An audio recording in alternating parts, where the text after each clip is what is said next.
Welcome back to another edition of the Burgundy Breakdown. This evening, we're going to talk about the dog days of the summer as we wait for training camp to arrive in about 1 month's time. We got a lot to talk about today and much more here on the Burgundy Breakdown, and it starts right now.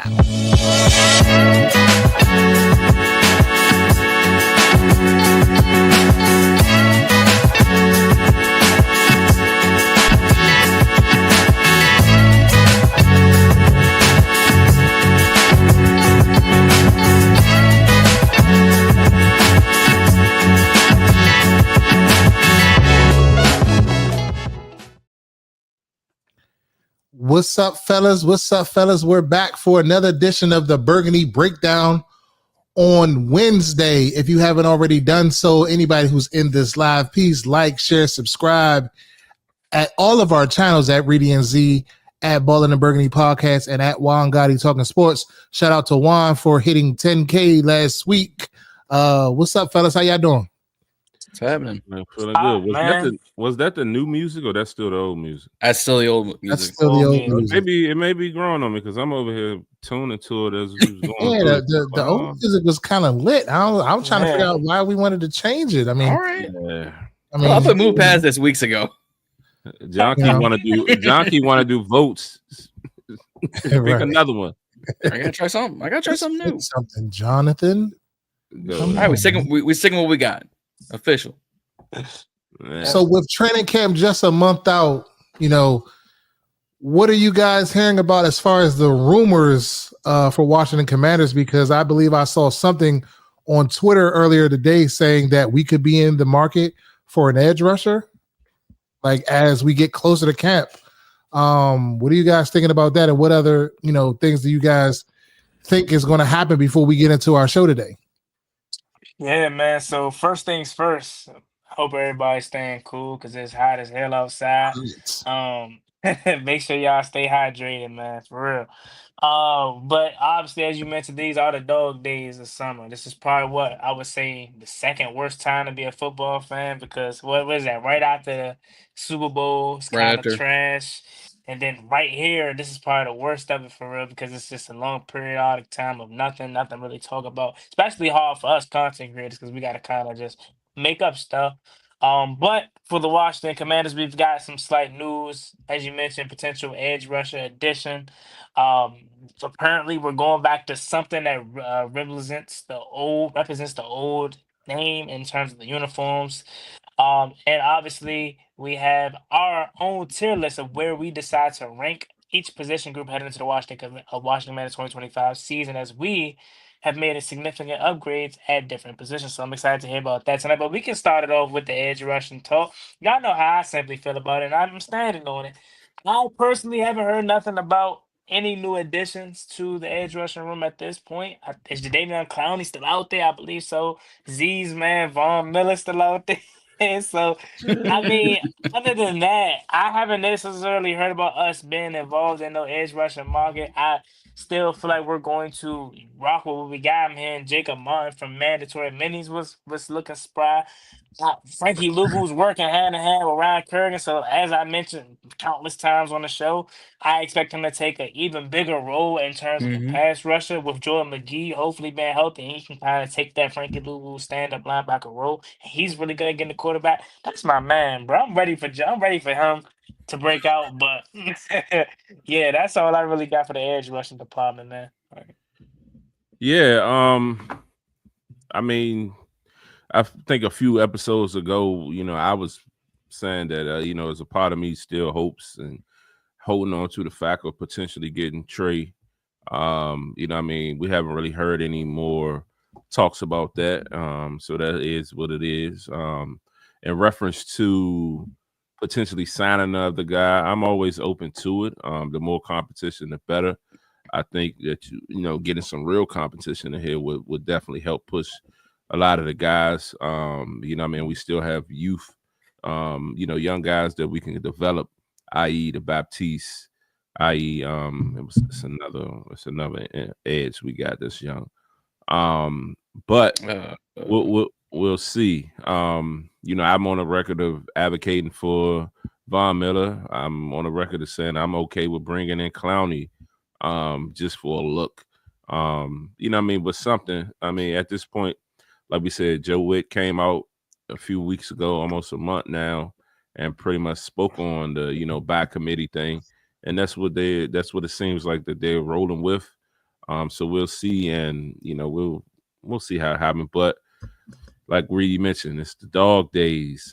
You know, once you hit that mid-June to mid-July, it's dry. So any topic of discussion, they're just trying to stay in the AUX. So we'll see though. I'm not really too sure or so that anybody else will be bought in though. So according to Rigo's Rag, I get the alert from Twitter today saying Washington is in the market early in training camp. So they're doing all of this talking about Adam Peters and Dan Quinn, what they're looking to see in the first week of training camp. How do you know this? I'm just trying to figure that out. And then they go on to say, we will see if we're going to be in the market for an edge rusher early, but we'll know pretty early in training camp as it relates to that. And they think that we needed to bring in a rusher. So that's where this topic came in from, because I wanted to, you know, test the waters and see what have you guys heard. Were you guys hearing the same things, or was that just me? But go ahead, John. No, I was gonna say, I think until we get to training camp, until we kind of figure out preseason, I don't see us touching the edge room right now. We got Dietrich Wise in free agency. We got Cleveland Farrell-Brown back. We got JJB. We got Jalen Holmes. We brought in Martin. We still got Armstrong.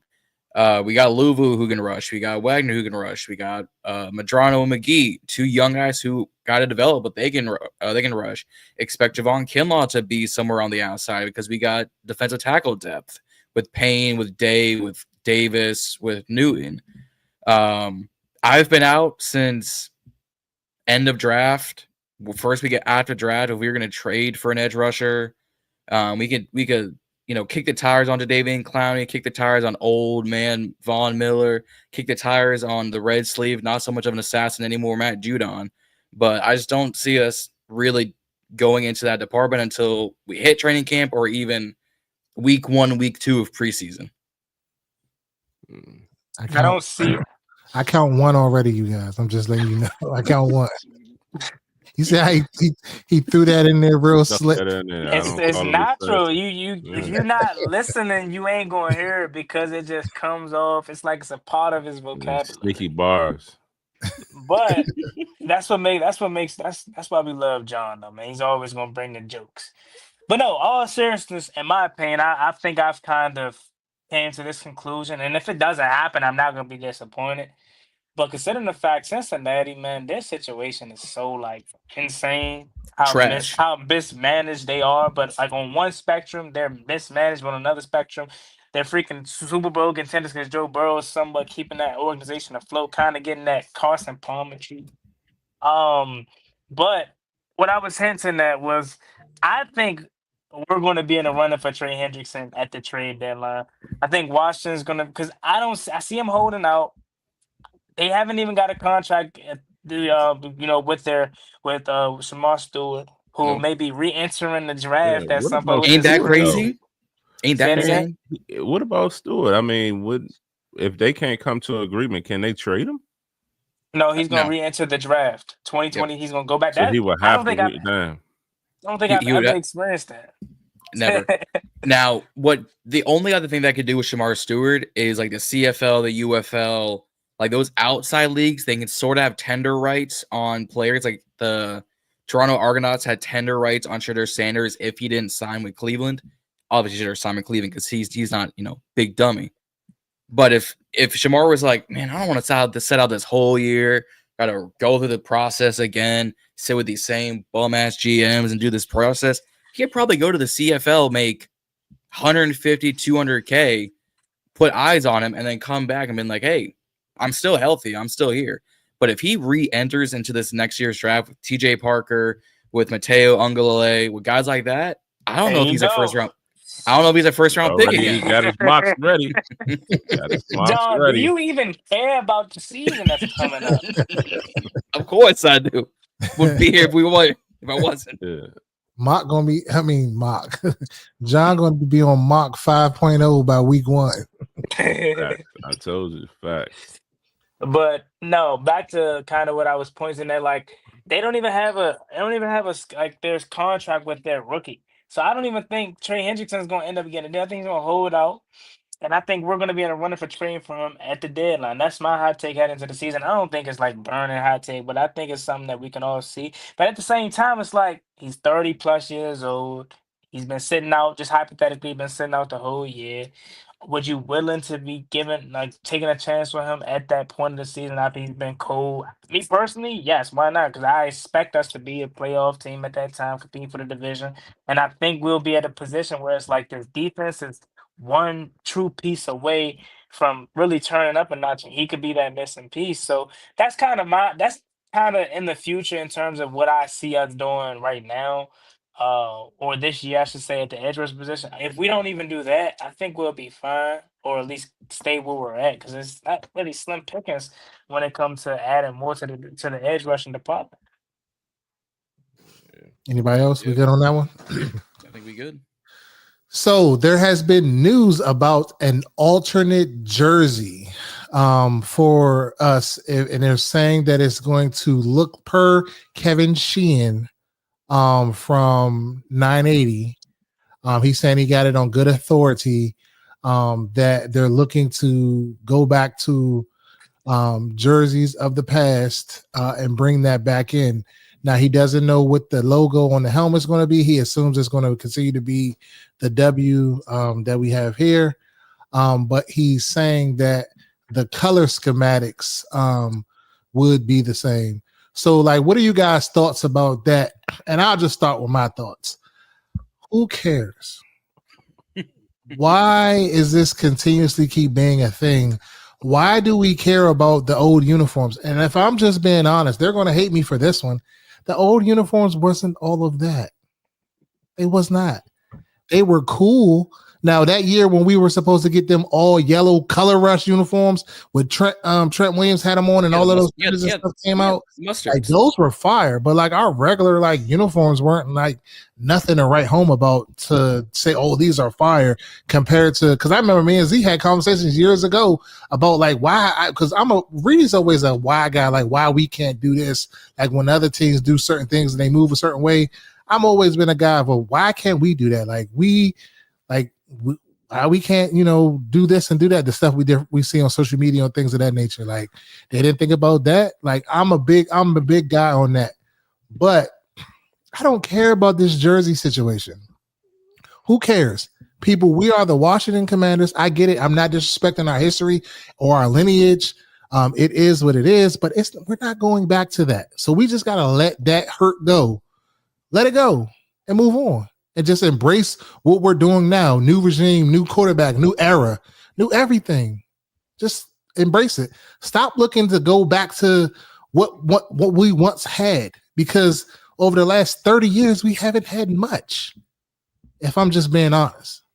But that's just my take on that. But what do you think, Juan?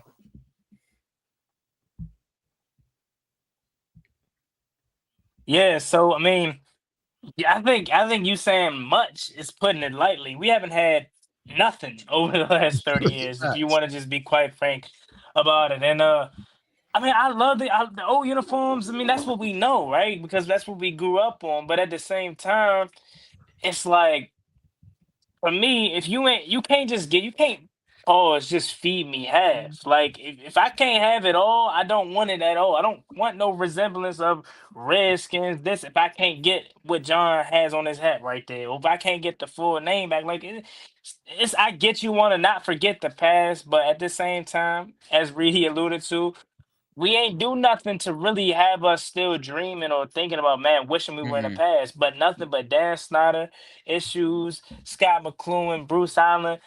The culture's dang good. Like like bad memories the last 30 years. So quite frankly, like people, like you said, really may hate you for saying it or dislike what you're saying. But I'm kind of on that same like note. Like maybe the rebrand was good for us. Maybe we needed that to truly wash our hands clean of the Dan Snyder situation. Maybe that came at the perfect time because now we're completely a new identity in terms. Obviously, we still have our past, and we're never gonna forget that. But we're a true new identity, and clearly, look what has happened since we have changed. We have found the quarterback of the future that we probably wouldn't have had if Dan Snyder was around. If Dan Snyder was still here, he probably would have traded the whole draft and next year's draft to get the hometown hero, Caleb Williams. Mhm. So, like, I don't really care about the influence. If they change them back to some resemblance to past, which they're going to do, because Dodge Hurst did bring that up in the press conference, I'm cool with it. I'm happy with it, but it doesn't, like, make or break me. I don't care what we wear, just win.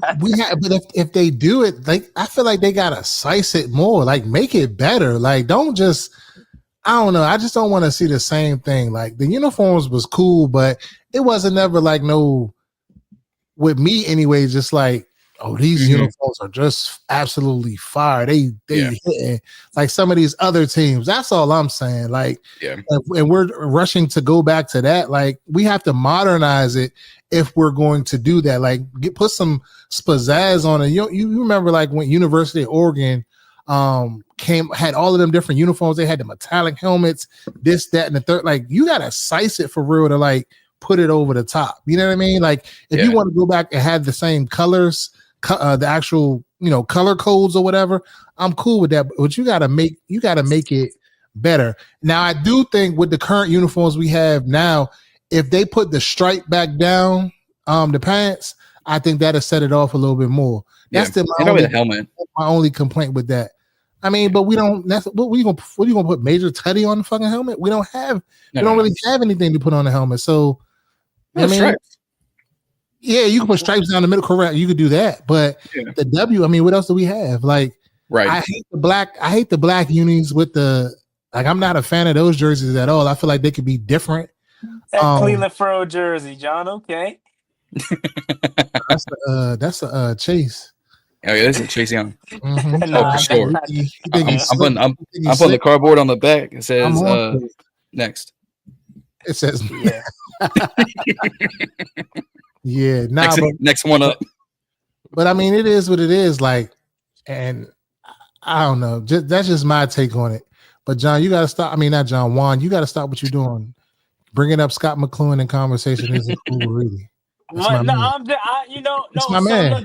the thing, right? I just brought it up because it was a part of the past. I ain't never, you know what I'm saying? I ain't got no problems with Scott McCloughan because, quite frankly, Bruce Allen, we don't need to speak on that. But we all been there through them times. So I do gotta say something though, Ree. I ain't gonna lie. The black uniforms is hard. I just hate the W. Take the W out, and like I'm fine. Take the. Go ahead. No. I was just saying, like, take the W off the middle, and if you want to do anything, remove the numbers and maybe just put a W on both sides or something. Or the DC flag or something. Like, I wasn't really curious. I wasn't really like too geeked about the black jerseys until I saw Mikey Sanders still in them jumps. Once I seen that, I was like, oh yeah. Like, I feel like to me, I feel like they should have made if they make our black unis like the Atlanta Falcons black jerseys are. Like with the I don't like the numbers the way, like I just want the straight black. I don't like that little two-tone gray and like what I get the concept that they're trying to go for militarist style, but I don't personally like it, me personally. Well, the Falcons need a rebrand to begin with, so their jerseys are trash. Yeah, I ain't gonna lie. Or the Ravens all black, just like that style of jersey. That's what I'm saying. That's the point that I'm really trying to make. I was trying to give a team with a all black jersey. Yeah, I mean, we all know who made the black helmet. It was Payne and Allen, because I just got Bama written all over it with the numbers on the helmet. I said, "You got a prison stamp W on the forehead? What is this?" What do you do in your free time? Like, how do you know? Like, I don't know, man. We'll just sit in the house and just, oh yeah, I can say that on the pod. I mean, right there, like, hold up, and just come up. The man say red sleeve because he ain't red sleeve assassin, bro. Like, yeah, like he not so much of an assassin. Not so much of an assassin no more. Where did you get Dead from John. It's off the cusp. But Man, nah, these jerseys, I'm with all y'all for real. I believe like a part of me, it's like the fan base just wants to hold on to something. Like It is. it's the same thing with the name. I don't give a fuck if we go back Mm. to I'm at this point, Commanders it is. I don't Yeah. care to go back to the Redskins. I don't care to go back to the look. I don't care like alternates like Reedy said, if you're gonna make an alternate, give me a gold. You know what I mean? If you're going these current jerseys are pretty much plain. I mean, they were new when we got them, so I was kind of okay with them. But I was looking when they dropped the pictures earlier, the rookies. I was looking at them burgundy jerseys like this shit is trash. You know what I mean? And they're like, we used to wear the burgundy jerseys with the white. Yeah, I mean, you know what I mean? Give me some gold pants. Yeah. Spice We up got the the gold different pants. looks. That's Yeah, the like thing. The stripes, I spice feel like look- size these. Yeah, these the stripes. yeah. you The can str- spice that yeah. up a little bit, but in reference to the actual jerseys that we do have, they definitely, you know, I mean, they not in. Now the black jerseys are the better of all of them, with the white jersey being number 2. And I like think way better than the black. I think the Yeah. white is number. I mean, I think the black is number 1 because we never really had black before. But like you said, the numbers on the side of the helmets is super trash. So give me a W with a gold trim, burgundy W with the gold trim on the black helmet, and call it a day. But for real, I don't give a shit about no alternates. Yeah. Like, let that shit go. I mean, we got people in the comments on the IG side saying, "What about we won Super Bowls and them and this and that?" So what? That shit was 30 years ago. Before pretty much at least this half, me and Juan's half of our lives. Y'all You're might have not seen in it. that, They wasn't We even don't know born. that. I'm gonna 30 do years something. ago, they wasn't even born. I'm gonna do So, something like, for y'all too, them because jerseys. so like I told y'all, I'm changing my basement into like a Commanders bar situation. So I recently just got some jerseys, like some throwback jerseys, and it's like I got I ain't gonna say who I got, but I got some throwback jerseys, and they're all different.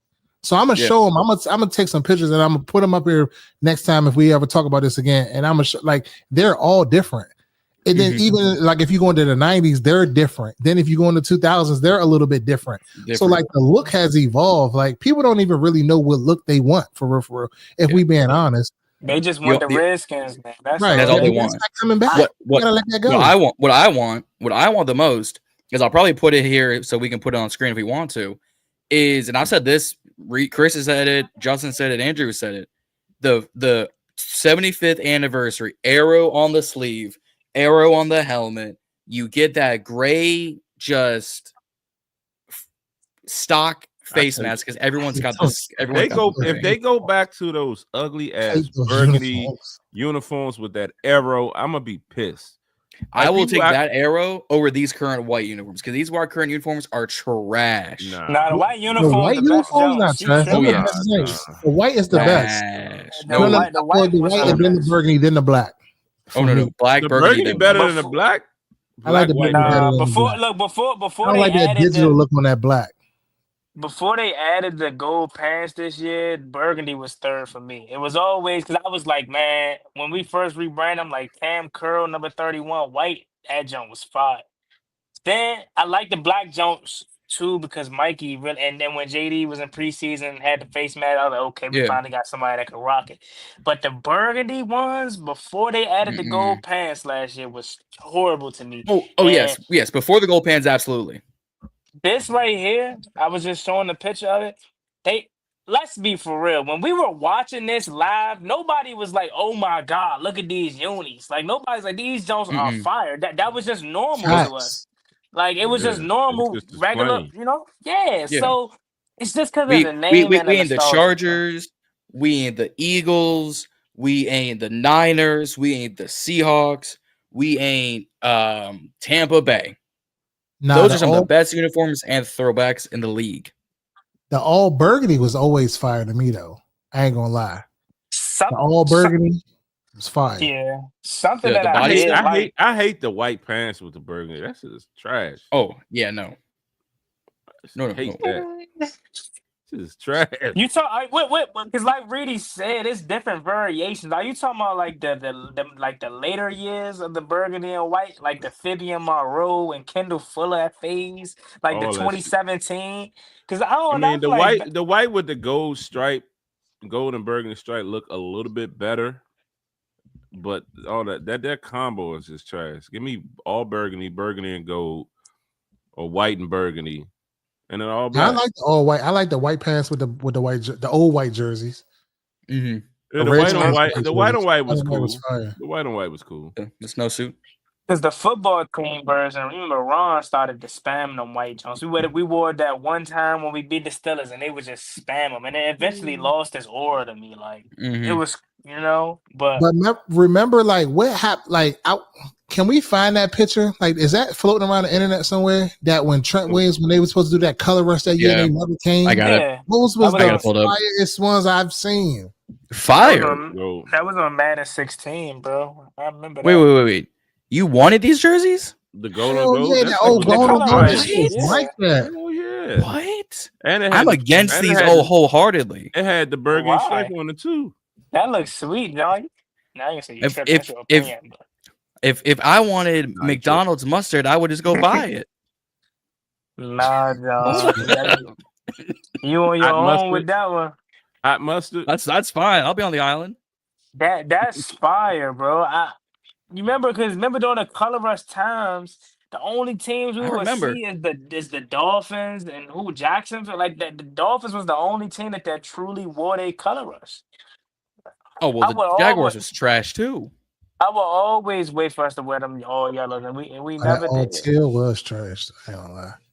The old teal, the Dijon mustard Jaguars, like most of these were trash. Oh, this is one right here. That was this right here. Oh, this is the Trent Williams one. Mm-hmm. Right when they different, that shit was fire, bro. They showed it with the peaks and all of that. It was tough. Yeah, that was tough. I ain't gonna lie. Look at Trent, man. Dang.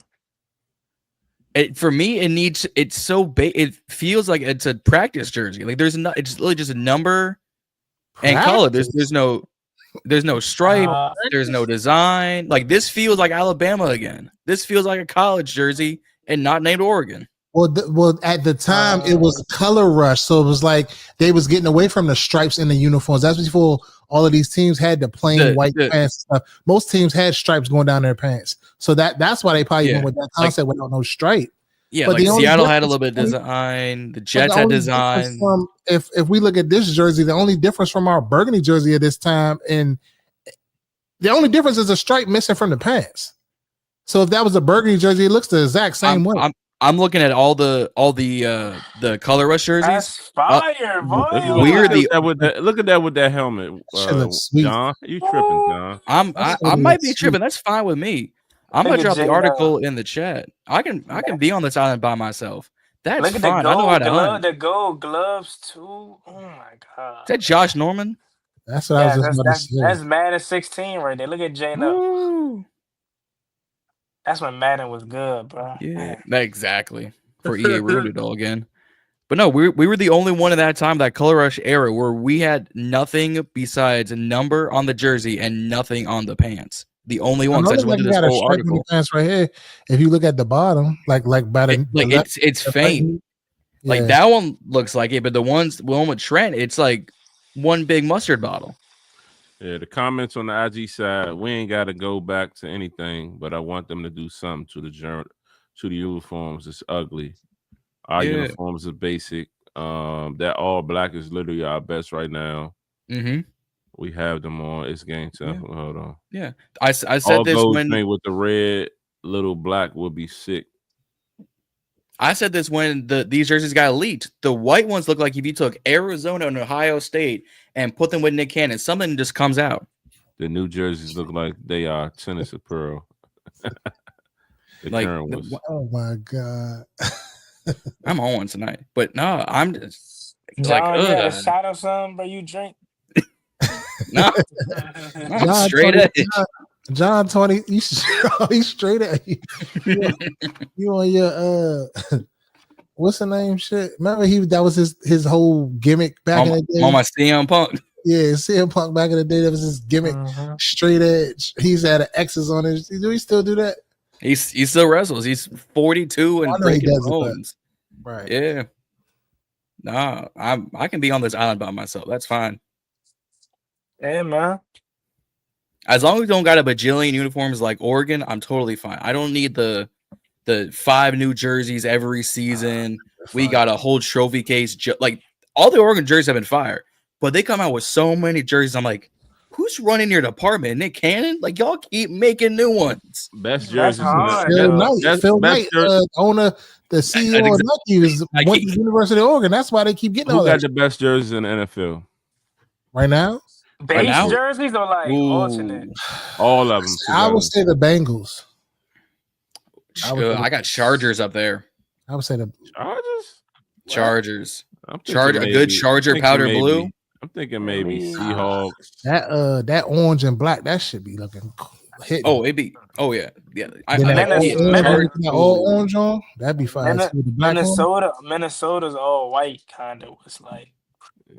Seahawks. I think they're always gonna be a little bit better. Like I'm not gonna lie to you. Like, I don't know what year, what game was that? The Monday night game or was that the playoff game when it was at? It was at the Vikings home. They had the whiteout. They had the whiteout. Oh my god, boy, that was fire. I love a good whiteout, man. I think Green Bay had a whiteout too. Green Bay's had a whiteout. Whiteouts ever. What about Detroit?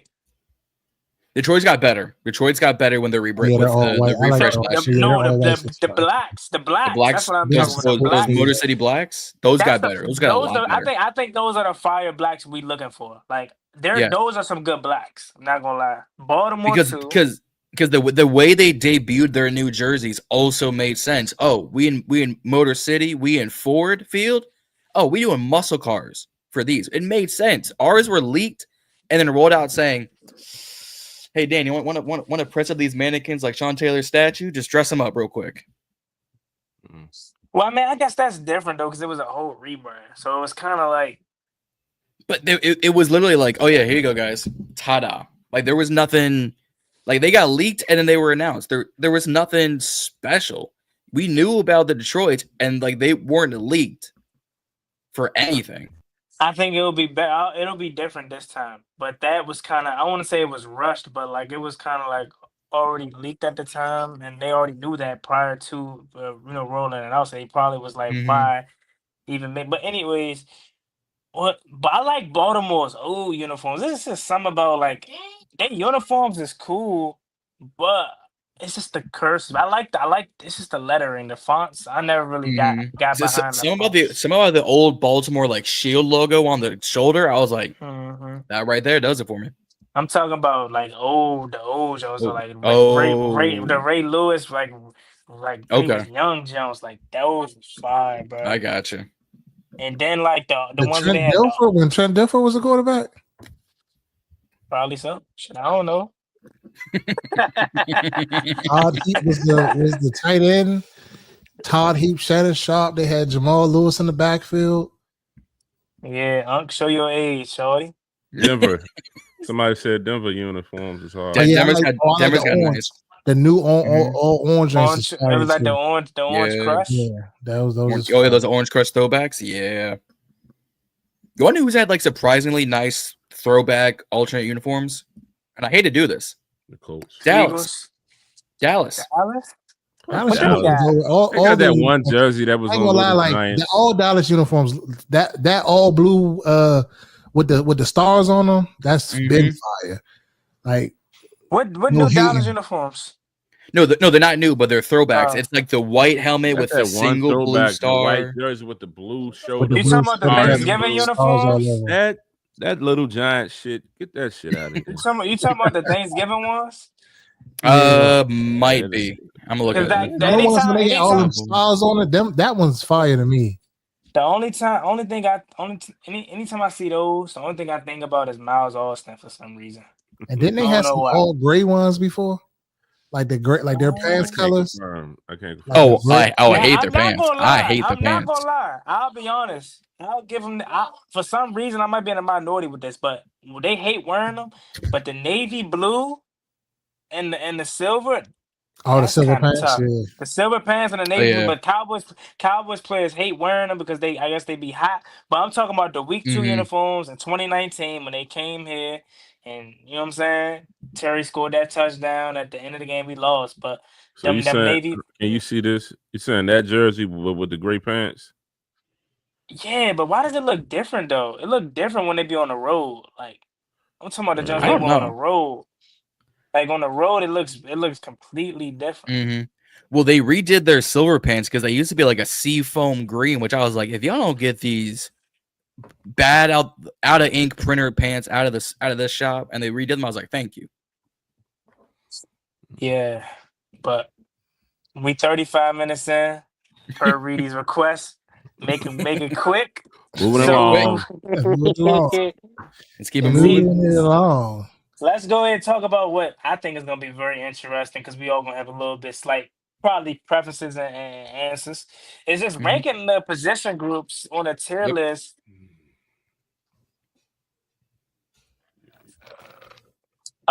Tier list where we're gonna be ranking each position group from what we think. So for me, just quickly looking at it, I'm only got one position group where I'm kind of looking at with a side eye. Everything else seems pretty solid to me. But I'll kick it off. We'll just start it with the easy one, the quarterback position. Jaden Daniels, obviously, Marcus Mariota, uh, Josh Johnson. Do they got somebody else? I feel like it was in the Sam Sam same. Hartman. Hartman. Sam Hartman. There we go. I didn't mention him earlier today. Who gets cut? I really like Josh. Jeff Driscoll, though. I'm not gonna lie. I know he's not around, but last preseason I like Jeff Mhm. Driscoll. I'm not gonna hold you. Josh It was at Johnson gets cut. Gets cut again. Yeah, No, I'm I saying think. he gets Anytime. cut over Unless, I Sam. mean, Hartman. unless they put him Yeah. on the practice squad. I think they'll cut Josh and practice squad him. I think they'll keep Sam around. Sam is just good for morale regardless, and he's still learning. Like even if he doesn't play, you How's can it good use for him in. morale? Why is it Sam good for Hartman is morale? Sam is Jaden's hype man. If you have not noticed by now, He's like the Yeah. most marketable fourth string Heading- quarterback in the heading- NFL history. he's Nah, for real. he's the NFC Justin He's Herbert. He is always head and The shoulders. camera's always on him, and when they go Mhm. out to the public, he's always there. Yeah. The Yeah. ladies And love Hartman. his Yeah, Instagram, bro, he got like 600K on Instagram. Yeah, So he what like for? popular do. as shit.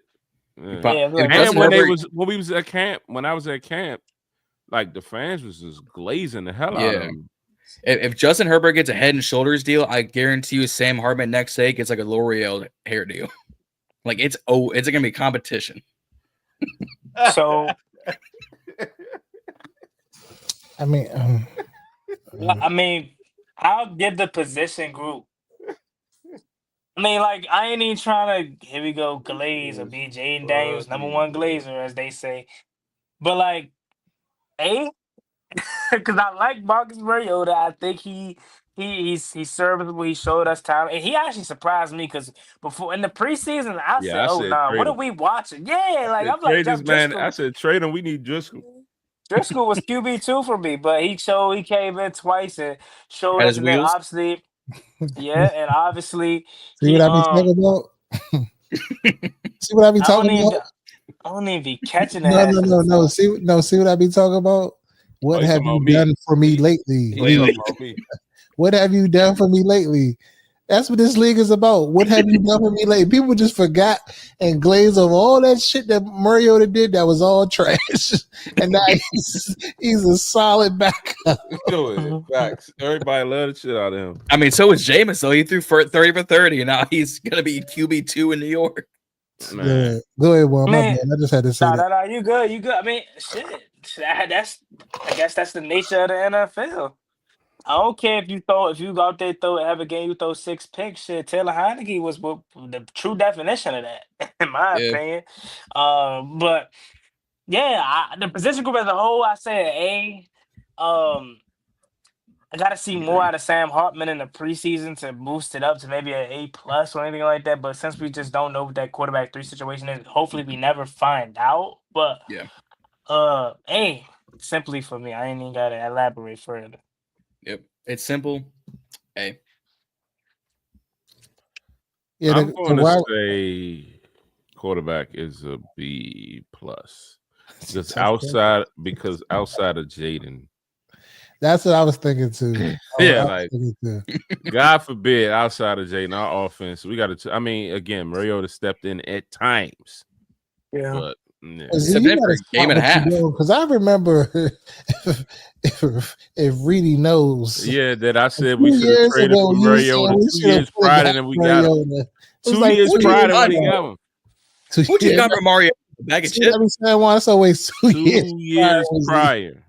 Yeah, like Reedy said, we always Mariota was a Z guy. Now he wasn't necessarily a Z guy. He wasn't necessarily a Z guy. I just said give him a shot because he went after he left the Eagles. He went to Atlanta, and then Atlanta moved on to Taylor Heineke so damn quick. And you know what I mean? I'm like, oh well, shit. Well, give him a shot just to see. At the time, we didn't have who did we have at our quarterback before Jaden? Carson, Taylor, Sam. Yeah, Sam. You know what I mean? Sam, the verdict was still out on Sam. They was giving up on Heineke. So I'm like, give Mariota a shot. That's what it was. Yeah. Damn, I forgot about my man Sam. Damn, Sam. Oh, we didn't. We still got that real. Yeah. I get clowned about it all the time. So I'm with Z on this take because like Jaden Daniels, I give him an A. Marcus Mariota, I feel like he can come in a pinch and give you maybe 1 or 2 games, but I don't know if it's a significant amount of time that if he has to play, if he can do it for that long. So for that reason only, and then you got Josh Johnson, and then you also got Sam Hartman. I believe Josh Johnson, is better than Hartman. I mean, I get that Hartman is, there's in the comments, Asian them are saying you got to keep a pretty boy around, but that does mean nothing. You have to be able to play football. And I'm not saying Sam Hartman can't play football, but I think he's not as good as Josh Johnson. But we haven't seen much of Sam, so I don't want to just necessarily say that either. And then he may have gotten better this offseason too. So for that reason, I give it a B plus. Yeah, we also haven't really seen a whole lot of Josh since he got injured, along with the 15 other quarterbacks in that Niners-Eagles NFC title game. Like Brock got hurt, Josh got hurt, Brock got hurt again. Like we haven't seen him since then. That was like 3 years ago. Like he's been bouncing around the league, I think the UFL or the XFL, and then he's back again. It's like you always need a vet on the team that's got experience, and he has as much experience as Mariota, and Mariota's already got gray hair, so. It's not doing a whole bunch. So moving right along to the next position. We can go in the order of the screen. Go back to you, Reedy. Running back. That's what I was running. My apologies, brother. Okay, probably. So I was going to say running back group. Brian Robinson, Austin Eckler, Bill, Ja'Cory Krosky Merritt, Gonzalez, and McNichols. And then we also have Wiley on the roster and some people that's not going to make the team. So I'm not even going to waste our time. It's Michael Wiley, and Arizona running back, and Kaz Allen, former receiver. Yeah. So the running back group for Reedy as a whole, I give it a C plus B minus range. We still lack that breakaway back. I know Z is banking on Ja'Cory Krosky Merritt, aka Bill, to fill that void, but I just have to see more. I'm not saying that he can't be that. I just need to see more. That's all. I just want to see more from the group. I talked ad nauseum about B-Rob and his ability, not to really make moves in the open field on safeties, not really to get up to the second, third levels. He makes that one cut. If he has to cut, it's just his whole momentum stops. He's just not shifty. He's not elusive. To me, B-Rob is a short yardage back or a goal line situation back. he wouldn't be my every down back. I need somebody that can take it 80, 90, 40, 30, can take it anywhere on the field. That's what I need. Mhm. Austin Eckler, that's my man, 100 grand, but I think he has trouble staying healthy, staying on the field. And if we see the same things last year, then I think I'm gonna be out on Eckler because I can't keep making excuses for him if he can't stay on the field. But that's my man, 100 grand. I'm gonna go to bat. I'm gonna go to battle with him. And I'm just being honest. Who else? On the cruise and came back with a different take. How? It's not a different take. It's I said that Bill wasn't going to take his spot. You had a vacation and had some time to think. Where's our pop? Saying, like, if he continues to be injured, like, the league is about what have you done for me lately? You ain't did nothing for me lately, so yeah, got to get him out of there. It is what it is. Wow. Now, if he produces, then that's something different. What else? Who? I lost my train of thought now. Nobody else worth talking about. Respect. But I do think Bill is going to be. Keep it short. I'm not as high as you are on Bill off the rip, but I do think he's going to be a nice addition to this team. I just got to see it first, and then once I see it, then I'll be able to give a better take on my opinion on Bill. All right, going into training camp, this position group for me is a C-. I don't want to give no B-, C-. You know what I mean? I want to see what type of rebound B-Rob has. I mean, he started out the year pretty hot, doing pretty well, but he kind of fizzled out on the tail end of the season. I would like to see, yes, if Eckler comes back healthy and can finish out the year, and if he comes back with this explosiveness that Reedy and Juan says he should still have. But also, like I said, the other two guys that returned last year ain't really much to talk about. I do give Rodriguez the nod over McNichols, but I think that midway through the season, this running back room will be bumped up to that B- they're really talking about, because my man Bill is going to shock the world. All right. Go ahead, John. Hold up. I gave us a B-. I thought I said C. You said C plus B-. Yeah. Okay, so I gave a range. Okay, cool. Mm-hmm. I'm probably in the same boat. I'll go B- because we have a range of versatility and age. You've got B-Rob, and you got McNichols and C-Rod, who are all pretty much the same third down back with one cuts and next to no vision sometimes. All on 1 year deals. You've got Bill. I've tried to pull up. We got Bill. We got Michael Wiley, who are young, and Wiley's on his second or third year. I think he's on his second year at Arizona from last year. Who's got more speed that we haven't seen because he was a practice squad guy for all last year outside preseason. So I like him. And then we've got Rodriguez, like I said, McNichols and Rodriguez, and then Eckler, who is just, if we cut him for whatever reason, we take like $2 million dead cap. Like, he took a cheap deal to come here. It's gonna cost us next to nothing if we somehow or for whatever reason have to cut or trade him. I'll go B- because I think we've got more youth in this room than people are giving it credit for, but it's probably one of our weakest rooms in the league right now, or at least on this roster. It's one of our weakest rooms. Great question. I mean, great answers, fellas. I'm gonna go kind of what Rudy was saying. I go C. Yeah, I'm gonna go C plus. I'll go C plus with the chance of it being a B minus, with the hopes that Bill is that guy, because I am like Z, a Bill guy. I'm higher on Austin Eckler than most people, which his body of work speaks for itself. I actually was listening to him earlier today in a interview, and he was like, "Yeah, man, actually, come this past year was one of my most effective and efficient years, per his stats and stuff like that." Z. So there you go.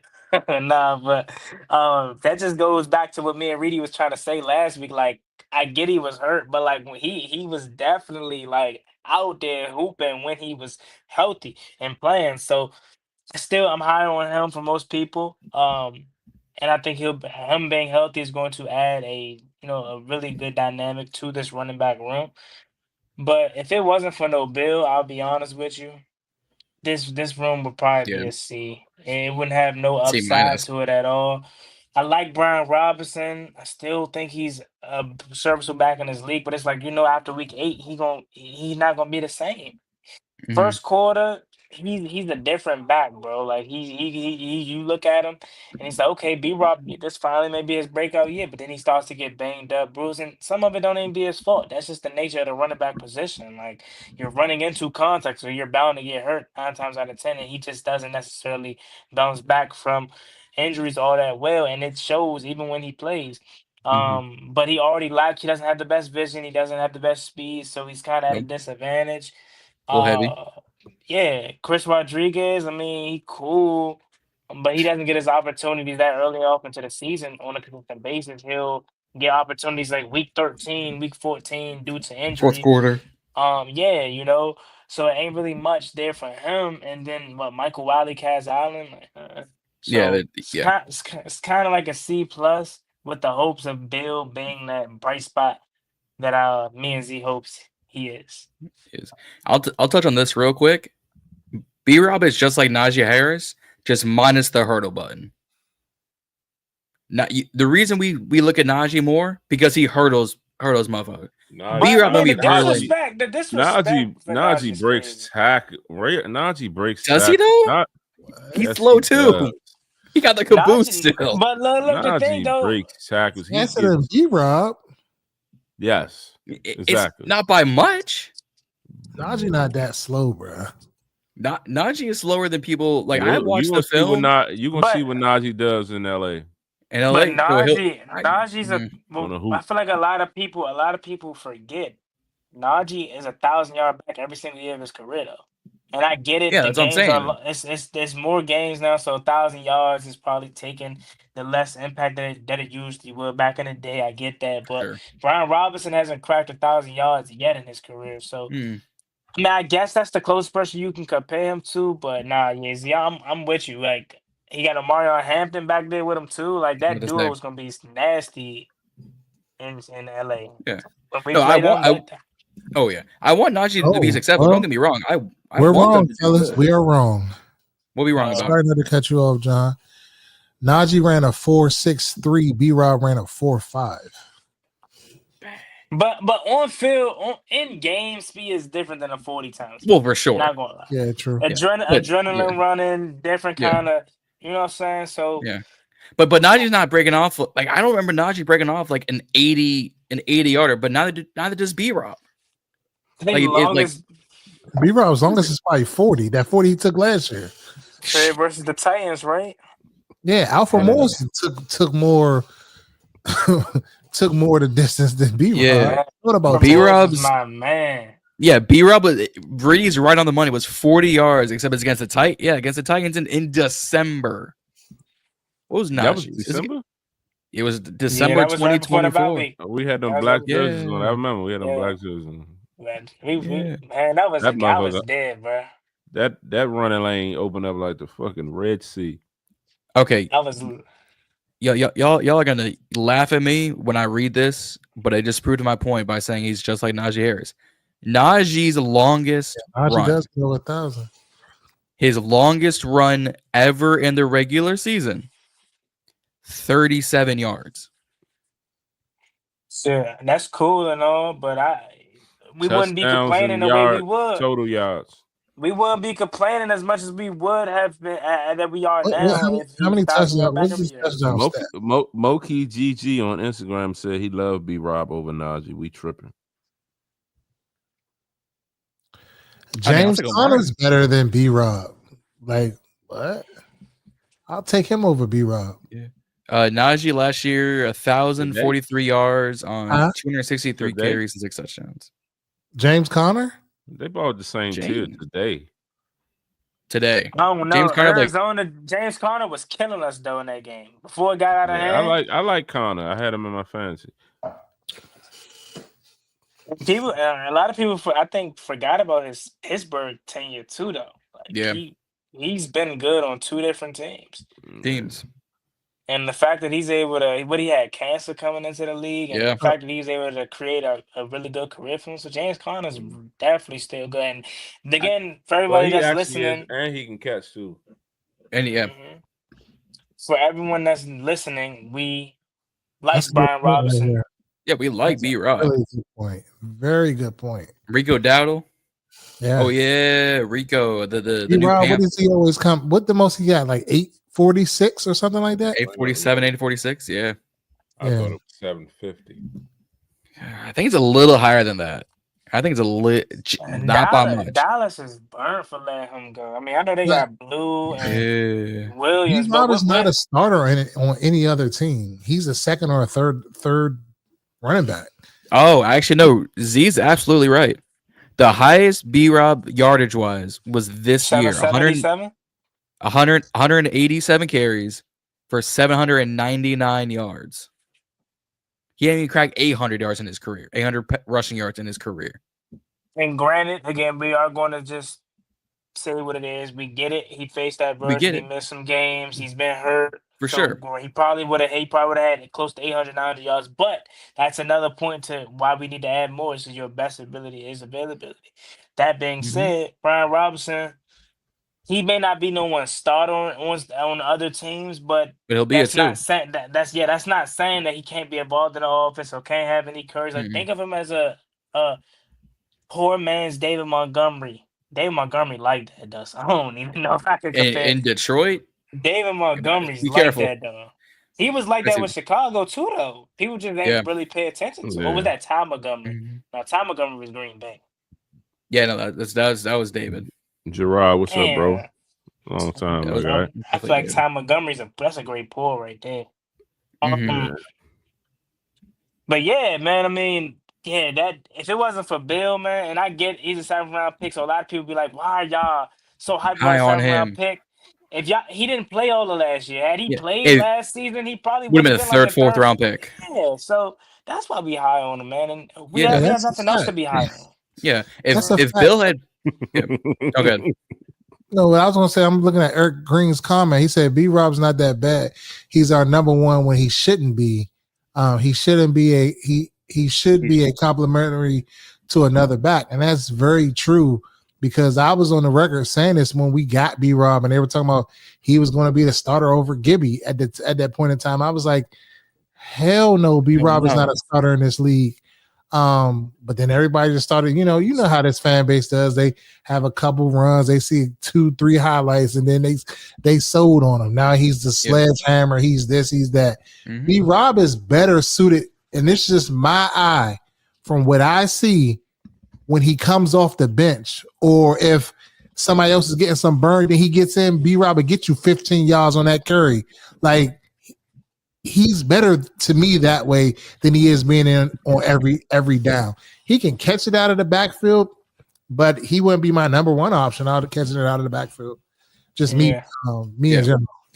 That's a good point. I mean, I think Brian Robinson is better suited, as you mentioned. Short yardage back, 3rd and 2, 3rd and 1, goal 3rd line. and 3, goal line. Screen here and out the backfield because he, in my opinion, has some really good hands. I think he can catch with the best of them in terms of running backs. But going back to that, I agree wholeheartedly. We made 2 mistakes in that draft. In the 2nd round. Oh my Lord! Don't get me started. I was so pissed we drafted Brian Robinson because I was a huge Antonio Gibson fan. Like, oh my, I was like, man, Antonio Gibson, bro.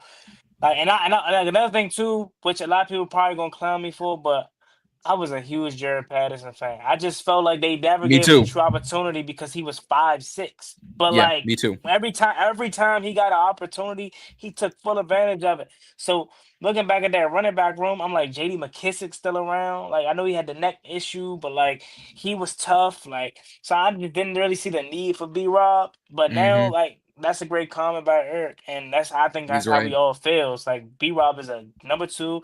He's going to be on a roster. He can be in the NFL. He deserves to be on the team. Correct. Yeah. And we can use him, but just as our number 1, nah. Nothing. So the next position group we're going to touch on, and I'm going to say the wide receiver position. Right now, a lot of Oh, my bad. It wasn't supposed to go to me. It's supposed to go to John. I'm sorry. That's Go ahead, one. That's John. one. I'm going back to one. Yeah, and I know we this probably is gonna be long winded, but shit. You know what I'm saying? We can probably make it quick, I guess. Wide receiver position. Terry McLaurin. Obviously, we're speaking as if he is paid because we assume that he will be. It's no other outcome that I think is going to happen. So Terry, Debo, addition to him, Jalen Lane, Luke McCaffrey, year 2. From Michael Gallup and Noah Brown's injury isn't as significant as we thought originally. Maybe Ja'Cory Brooks or Michael Straction or somebody like that. But overall, I think the position group is a B. I mean, I think maybe like a B minus because it's like outside of Terry, Debo, maybe Jalen Lane, just for what we think potentially he can be as a deep threat and as a punt returner. The position group is okay, and I definitely think we still need a lot more additions in the future. But hopefully, assuming a healthy Noah Brown, Luke McCaffrey takes a nice, good, sizable leap in year 2. I'll say a B just for the simple fact of what I think of Terry McLaurin and how I think Debo Samuel will be utilized as a receiver and a running back, and it's just me assuming like Jalen Lane's gonna come in and be a really good kick punt returner and deep threat. I'll give us a B minus and B for the group as a whole. John. Yeah. I think I'll go B minus, B. Obviously Terry, regardless if we haven't paid him yet, he's gonna get paid. He's our one for a reason. Debo's gonna come in, prove like one or two things, but as long as he just stays in relative shape, he'll be fine. Noah Brown we know about, but he's got to come back healthy. You've got Luke McCaffrey and Jalen Lane, two young studs that just got to get coached up right and get their opportunity and be good. I got more faith in Lane than I do McCaffrey, based on the way they were talking about Lane in this draft versus Luke in 24. But I got no issues. KJ is a kind of a whatever kind of thing. Michael Gallup was kind of a whatever thing. And then I want Ja'Cory Brooks to shine on this roster. I just don't know if he's going to get the chance over said guys I was whatever about. So I give it a B or a B minus. Yeah, I'm giving B minus, C plus. Terry, Debo, and who else? I'm not sold on Noah Brown. I'm not sold on Michael Gallup. I don't know what Jalen Lane can do. We'll see. Ja'Cory, the other Ja'Cory Brooks on the team is my second still of the draft class, an undrafted class. Luke, I don't know. Yeah, it's just like I'm rocking with the Ja'Corys this year, but so for now, yeah, C what I say, C plus, B minus. Because outside of Terry and Debo, what do we have? Injuries. I was on record saying we needed to get somebody else, but other guys on a part of the TBB said we was good. You gonna cap? I don't know what you guys are talking about, but I'm giving it a B plus, and I'm gonna tell you why. Terry McLaurin will be signed. Terry McLaurin will be our number one wide receiver. Debo Samuel, contract year. He's everything I'm seeing from Debo now. Debo's locked in. A locked in Debo is a good Debo. Yep. So that alone, with Jaden Daniels, them two alone, that elevates us so much. Then Michael Gallup is going to come in here and show people what he was and who he is. Noah Brown will be, if healthy, better. And then I'm going out on a limb and I'm going to say Ja'Cory Brooks makes this roster and elevates us. And then you add in a Jalen Lane, what he's going to do in the return game and as a receiver. And if a Luke McCaffrey develops, the sky is the limit. Like, I feel like a lot of these guys are like under the radar and can be a little bit more efficient than that we're giving them credit for. So a B plus to me isn't that much of a stretch. I feel like we have the capabilities to do that. You got to think we got all of these offensive minded coaches in the building that can coach offense. So they can't scheme these dudes up. You know what I'm saying? So I'm looking at it from that perspective alone. Now, pure talent wise, I feel like we might need another person, but down the road. But you banking on the Zacchaeus effect on all these guys. Absolutely. I said that. I'm on the record saying that. I said that they can give me what Zacchaeus gave me and a little bit more. That would be a plus for me. You thought I was lying? You thought I was going to switch up? I want to make sure you said it on air. Didn't I say that? Didn't we say that, Juan? We got the same. We keep an alignment with the same story we've been preaching all off season. It's not going to change, Z. Michael Gallup, man. Go ahead and get that jersey, Z. I hope y'all right. I would never get the jersey, but I hope y'all right. Not in a million years. I'll buy another Chase Young jersey on sale. Get that Ja'Cory Crosby Murray 32. Exactly. I'll wear that any day of the week over a Michael Gallup to the retirement home jersey. Custom bill. So what you gonna say? What y'all gonna say if he when he comes in and he turns the fuck up? Who, Michael Gallup? If I'm just gonna sit here Reedy with a smile on my face. I'm not even gonna say that. I'm just like me and Juan just gonna be like. But I'm gonna do the same. But when Bill shows up, when Bill shows up, when Bill shows up, Reedy gonna be like, I told niggas, he didn't tell shit. Big Bill, not the little one. I ain't gonna lie, that's my favorite line when I was on record saying that he was gonna be alright. Yeah, okay. No, I did say Bill gonna be alright, but I said I'm not ready to please and make it seem. Said he was gonna be alright. You said you need to see the tape first. I said he's gonna be alright, but no. You said you need to see the tape first, and you're not gonna see the tape until the season starts. So there's no never. You said you need to see the tape first. You're right. I did. I tried to slide it in there. You really did. Tight ends. Go ahead. Rate your tight end, Reedy.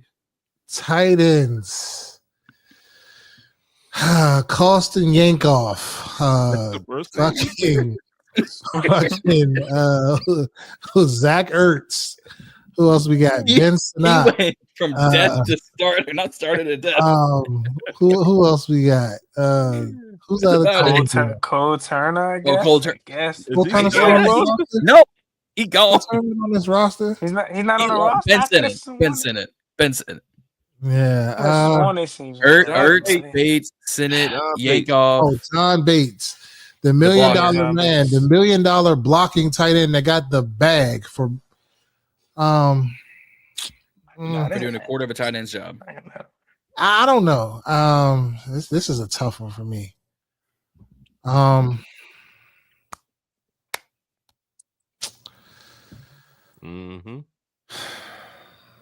say I give it a C. Yeah, you got to. I have to because like nobody can stretch the field. Like who's stretching the field down the seams? Like who's running away from people? Like I was watching the clips from tight end U, and Kelsey was out there like telling them how to, stem people up and like, do different things. And I'm just thinking about our tight end group is like, we don't have that. Then they had it was another tight end. Who was he for somebody? He was out there running routes. He was looking no. It was one of them other Conklin? Yes, Conklin was out there looking good. He had no shirt on. I seen a clip on that. Mm-hmm. Was like looking like, hold up, he was a really good route runner. I was like the Jets like this. I give it a C. Yeah, I say a C minus as well because Ertz definitely surprised the hell out of us last year. Yeah. I remember when he was the first free agent we signed before free agency last year.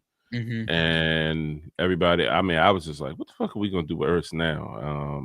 Old man Ertz? Yeah, old man Ertz, like what's gonna happen? And he definitely showed up last year. I expect him to be of similarity with that, have a similar year this year, but outside of him, it's a big question mark. Like Reedy said, he can't stretch the field. We're banking on Sanat to be able to do that, and up to this point, he's been pretty much a no-show. So we'll see. But after that, Bates is a blocker. Yep. Now, if they open it up and start giving it to Bates a little bit more, and he can hold on to the football and not fumble, then obviously that grade will increase. But I do think, and I don't want to sound so critical, because I do think that Zach Ertz is a serviceable tight end in this league. I just feel like he's on the downward of his career. So it's like, it's hard to really like even going into last year, if you would have told me that he would have had the year he had last year, I'd have told you were lying. So it's like, how can I run that back this year and say that he's going to have a great year if I couldn't do it last year? So, I'm just not extremely confident in him as our starter. Like, I feel like he's going to be okay, but like, is he going to be close to 1,000 yards? Probably not. No. Is he going to have 10 to 15 touchdowns? Probably not. So, Mm-mm. No, I think with this room, I'll probably go a C, but the way it's looking, it's going to look closer to a C minus. I'm going to give it a C. Ertz is probably going to give us at least 450, 4 touchdowns at the bare minimum, just because Jaden loves to throw the smaller routes to his tight ends, and Zach was doing his thing, so I got to give him credit. I was a big believer in Benson coming out of the draft. That was one of the guys me and Adam and Neba had in our little scouting report on for the 24 class, and I was high on him. We drafted him. I liked it. It didn't help that we had a bajillion wide receiver 3s on the field. Zacchaeus, Noah Brown, Osborne, and he was throwing to running backs too. So Sinnott never really got scouted and put in the playbook like that. I think that's going to happen more this year. And then Yankoff is a UDFA signing, which I was like, all right, doesn't help. And then Bates is your blocker, so he becomes a 6th offensive lineman. It's at least a C, if not a C minus. I need Ben to have more than the one play he had in the NFC chip. Yeah, man. I echo what you guys say, but I think I'm a little bit harsher in a sense. C minus. Unlike the running back position and to Reedy's point, the receiver position, to me, there's no true upside. Shoot, if we could have had Zach Ertz from Philly, I would love that. But he's freaking 34, 35. Mm-hmm. And he exceeded expectations, as you guys already echoed, immensely. 600 plus receiving yards was outstanding last year. If he can get half that, we can get 400, 500 receiving yards again, that's perfect. But I don't expect much out of him. So I'm not gonna harp on him too much if he doesn't. It's what's behind him that I'm pretty much down on. Is Ben Sinnott going to turn into that Kyle Juszczyk that they draft him to be? What is him? What is he? He's a huge question mark heading into this year. The biggest surprise for me of the season, because they said John Bates they didn't just pay him all that money for his blocker tight end. They expected to have he's expected to have a much more role that is involving him in the pass game. That's my biggest surprise of the 2025 season for the Washington Commanders. If John Bates evolves, I think we're talking that one of the best tight ends in the NFL, because he's that good as a pass blocking tight end. So if he evolves to a pass catcher, I'm talking if he transitions and becomes a Sam Laporta, one of these guys that are known for being able to be prolific as a pass catcher, we're talking one of the best tight ends in the NFL, because he's already probably the best blocking tight end in the league. So if you add that to his game, John, what are you doing that for? It's not like I'm saying he is. It's not like I'm saying he is. What did I say wrong? If he turns you think John Brickhand $1 billion Bates is going to become like Sam Laporta? You're not. You did say what if? You're not hearing me. I said John Bates is the best blocking tight end in the NFL. In the league, yes, correct. So if they said they did not pay him this money to just be a blocking tight end, to have a much more involved role into the passing tight end, I said if he turns out to be anything like one of these prolific pass catchers at the tight end position, he's going to be one of the best tight ends in the league because he's already the best blocking tight end in the league, probably up there with Travis Kelce, etc. So what? Like, I'm confused. So this is what I heard. I don't think that under no circumstances he's going to be a Laporta or any of these other tight ends. Like at best, I feel like he can be a serviceable like tight end, like that can get some more passes and stuff thrown his way, maybe. But I think that's a big take to say like Laporta is like one of the better tight ends in this league. Well, he's I get it. 7. So I don't think he's going to ever reach that level. But that was just kind of like the mindset that was the what if. That was the what if on the highest level, because I'm like, the way that they're talking about him being involved, like he already has one part of the game, pretty much down packed as to why he got paid. But they're saying he's going to supposed to be involved, and I'm thinking only from the simple fact of that's all we have for real to bank our head on, because there ain't nothing in the tight end position that's really exciting. I mean, Kosin Yankoff a preseason warrior, but like outside of that,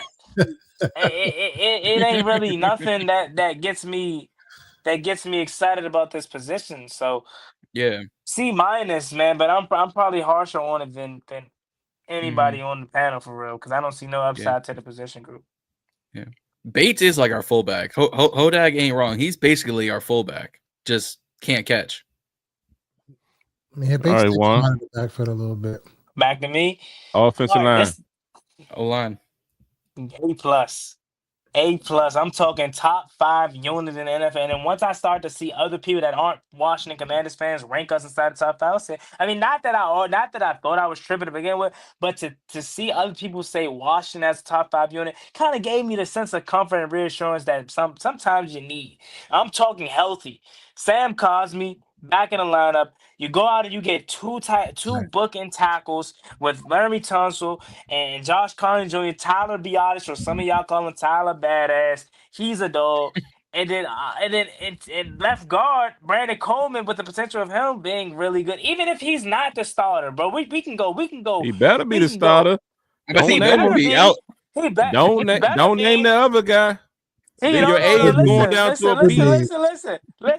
He better be. But I can smell the in bench. my opinion, we got a lot of depth at that position. I'm talking Nate Herbert. I'm talking Andrew Wiley, maybe. I'm talking. Yes, I'm gonna say it. You sounding better these days. Tim McKay. I'm gonna say it. Exactly. Nick out greedy. Nick Martin. He may not. Oh no, that's disrespectful. Absolutely not. Wes Martin though. Nick Gates. Nick Gates. Oh my God. Nick Gates was 24/7. You better name no Allegretti. Wes Martin. Oh my God! You'd have been better off saying Ross Pittsburgh at that point. Hold on. Well, we're not gonna let you do that one. What? We're not gonna let you do that one because I can go back in the files. You on record stating a case for Allegretti. I am. No, that's what I'm saying. My point was that was disrespectful to compare him to Wes Martin. I ain't gonna lie. Okay. Putting him on a level of what Nick Allegretti may have not had the best season, but it wasn't. We had worse. Juan said, and I quote, Nick Allegretti is a starter in this league. Facts. I still think he's good. Yes, that's why I'm making the case. Obviously, Brandon Coleman is probably going to get the nod and the starter. But if Nick Allegretti has to start, I'm going to be chilling as a cucumber, bro. Cool as a cucumber. Y'all gonna be up here panicking. I don't think he's fine. Juan said he don't understand why we're so hard on Allegretti. He's a starter in this league. He's cool as a cucumber. I'll be cool. If he has to start, I'm fine. I think this overall is a top. I can't let him forget Andrew Wiley as well. He's one of the better. Andrew Wiley. Yes, he outside the year when he came with Eric Bieniemy, he was horrible last year. He was so much better, and he's a guard in this league. He's even better at guard. Yeah. So he's even better. But I feel like I said before, I feel like Jaden made him right a lot last year.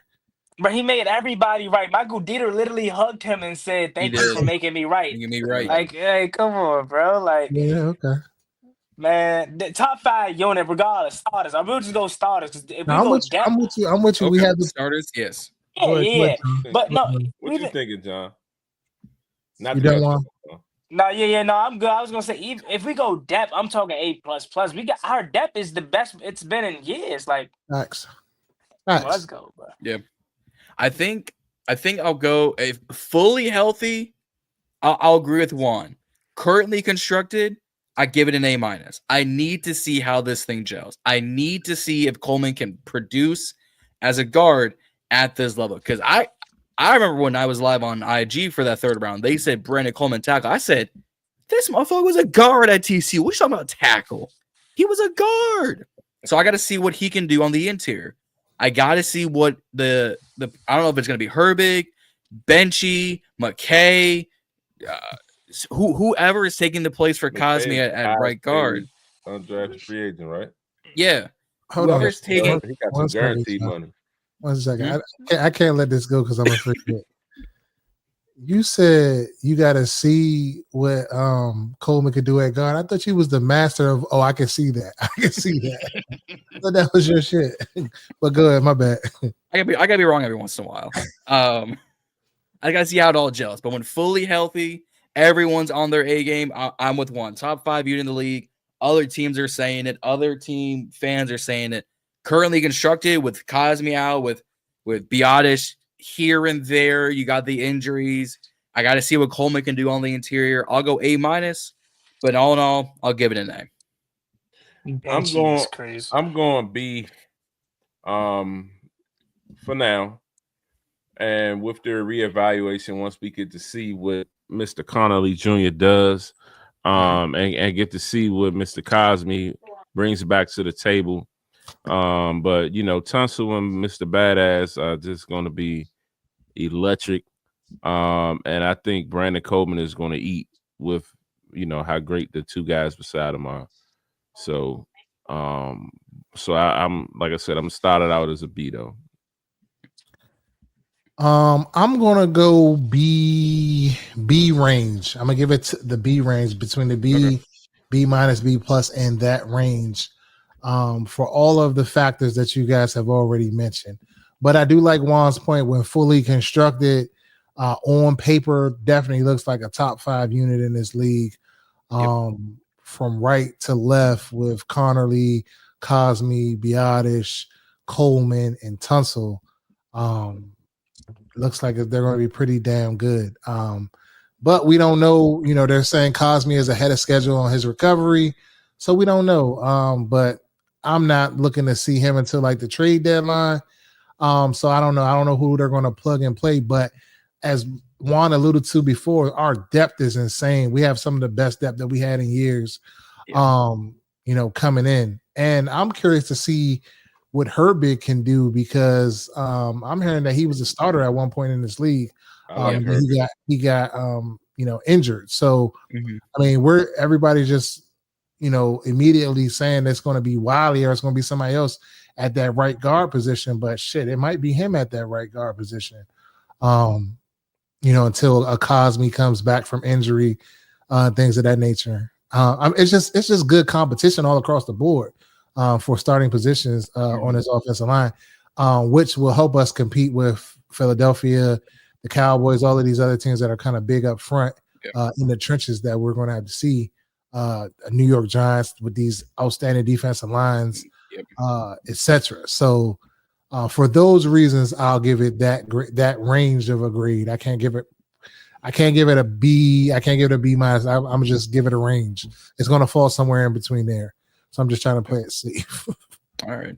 Yeah. All right. I like Defensive that. line. Defensive line. Are we doing D tackles and ends, or are we just calling it one line? One unit. One unit? Reedy. Defensive line wise, I feel like we'll be like a B plus as it relates to stopping the run.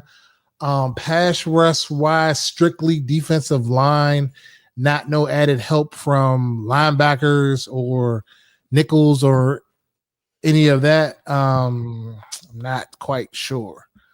I feel like we didn't go out and get a true pass rusher that we needed to go. We needed an edge rusher that was on our needs. What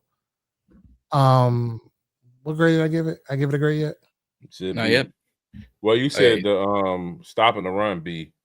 Yeah, stopping the run. So overall, I give it I guess I got to give it a C plus or a B, somewhere in that range. If you add them together, but strictly stopping the run, I feel like we're going to be much improved because just the pure size that we added to that, you don't have no choice but to stop the run, especially like at the nose and the 3 technique and all of that. So I think we'll be better. And then Kinlaw, he's a huge human being.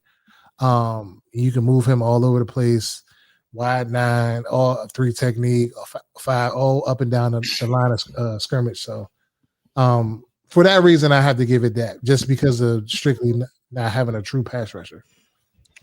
Yeah, I'm gonna go with B minus, C plus.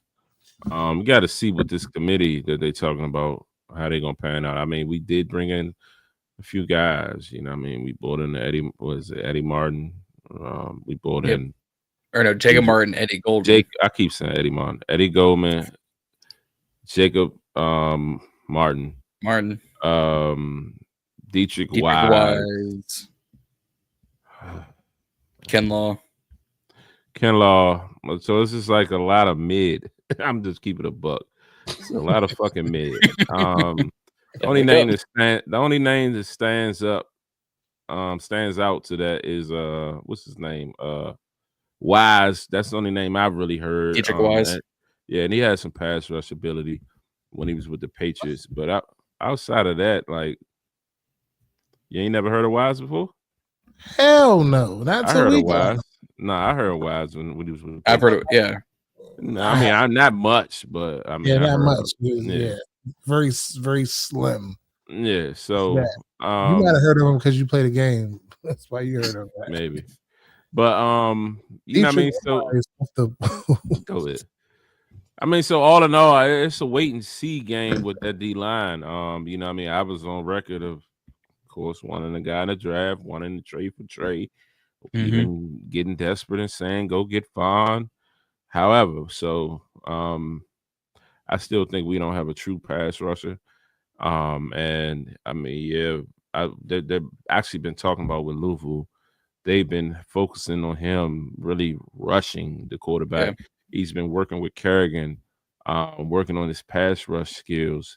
So, they don't plan to just make him, remember before last year, he kind of rushed every now and then. They really seems like they're trying to make him maybe that third down guy.